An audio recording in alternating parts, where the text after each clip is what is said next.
Bonjour Anissa, je suis la musique de Game of Thrones pour vous accueillir, pour rester dans l'univers d'une émission, c'est-à-dire Forged in Fire. Oui.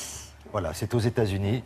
Ah bah, j'ai bossé toute la soirée pour prononcer. Ça, je dis, pourvu que je ne me plante pas. Bah, c'est bien. Jusque-là, tout va bien. C'est diffusé sur la chaîne History Channel. Et Forged in Fire, qu'est-ce que ça veut dire? Eh bien, ça veut dire forger dans le feu. Évidemment, on parle de forgerons, on parle d'une télé-réalité qui met en scène, dont les vedettes sont des forgerons. C'est très rare, c'est bien la première fois que ça arrive. Et ils vont forger quoi? Bon, bah, ils vont forger des armes blanches. Alors, effectivement, c'est une émission américaine. On connaît l'intérêt des Américains pour les armes, que l'on adhère ou pas, c'est culturel et c'est comme ça. Et il faut savoir qu'ils ont de très nombreuses chaînes thématiques consacrées quasiment, on va dire, aux armes, c'est-à-dire que les téléréalités, les émissions de survie, ou en tout cas des tonnes de programmes sont mis en avant et où en fait, au bout du compte, le plus beau, le plus fort, le plus intelligent, ça va être celui qui utilisera le mieux les armes en jeu dans les compétitions. Mais là, ce n'est pas du tout le cas. Je répète, puisque c'est History Channel qui n'a plus rien à prouver, en tout cas quant à l'intérêt de ces programmes, à l'intérêt culturel et à la qualité de ces programmes. Et dans cette émission, vous avez donc 4 forgerons qui sont de très très bons forgerons, de renommée classe internationale. Exactement, et qui doivent s'affronter pour fabriquer des armes à chaque fois, comme c'est une compétition télé-réalité. En fait, exactement. Oui. Et là où c'est intéressant, c'est parce que History Channel, ils essayent quand même souvent de parler d'histoire. Eh bien, c'est qu'en fait, ils ont des défis à relever, fabriquer des choses, mais on rappelle en permanence l'histoire de ces armes qui sont à chaque fois des armes ancestrales et qui ont marqué l'histoire pour une raison. Des épées, des masses, des sabres, les sabres de samouraï avec toute l'histoire que ça comporte, voilà. Donc peut-être qu'on va commencer par une petite introduction et voir un peu de quoi il s'agit. The secrets and traditions of weapon making have been kept alive by an elite group of bladesmiths who have honed and perfected their skills over thousands of years. Now, for the first time ever, these men will go head-to-head and put their skills to the ultimate test. Welcome to the Forge.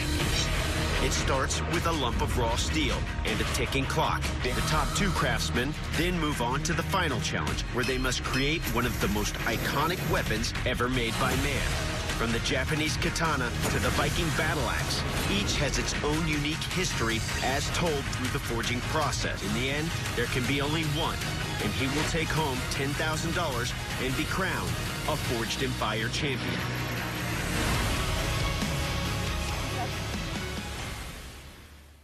Anissa, il y a un jury pour décider Évidemment. Alors, et quel jury? C'est-à-dire quel jury peut venir décider quelle arme serait évidemment la meilleure? Eh bien, des spécialistes. Vous avez un spécialiste, par exemple, en arts martiaux, qui maîtrise évidemment la fabrication du sabre, mais toute l'histoire traditionnelle japonaise. Vous avez un spécialiste en fabrication d'armes blanches, mais parce que lui aussi, il se trouve qu'il est extrêmement qualifié, qu'il en a fabriqué, qu'il est artisan, artiste, reconnu et célèbre aux États-Unis. Donc, on va dire qu'il y a du bagou derrière chaque personne qui compose ce fameux jury. C'est très beau. C'est très bien réalisé. Et donc, c'est pour ça que finalement, c'est pas une émission antipathique qui va parler d'armes et où on déteste ça, ça nous file des frissons et on se dit, les gars, c'est pas très bien. Là, pour la peine, on apprend énormément de choses. La réalisation est sublime. Maintenant, même si ces hommes qui sont donc des forgerons, malgré ce qu'ils fabriquent, ce sont des artistes incroyables et on les voit fabriquer dans des temps déterminés, des choses subtiles, avec évidemment des données particulières, des centimètres à respecter, des détails, en tout cas suggérés par les membres de jury. C'est une compétition dont les vedettes sont des forgerons et ceci donne cela. In front of you on your anvil is a cloth. Go ahead and lift that up. That is a bar of high carbon steel. From that lump of raw metal, you must design and forge a fully functioning weapon. The blade must fall within the following size parameters. The length of the blade should be at least 9 inches, but not more than 11 inches. And just to spice things up a little bit, you must also include a serrated edge into that blade.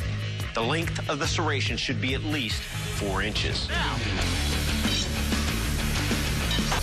I'm forging right now, trying to get a little bit of swag in it, trying to make it look a little bit pretty. 30 seconds! 30 seconds remaining!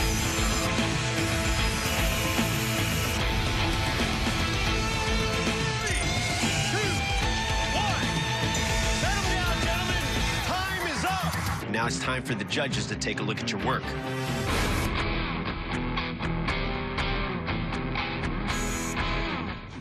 Voilà, pour résumer, hein, l'histoire de ces armes, elle est racontée au fil des épreuves.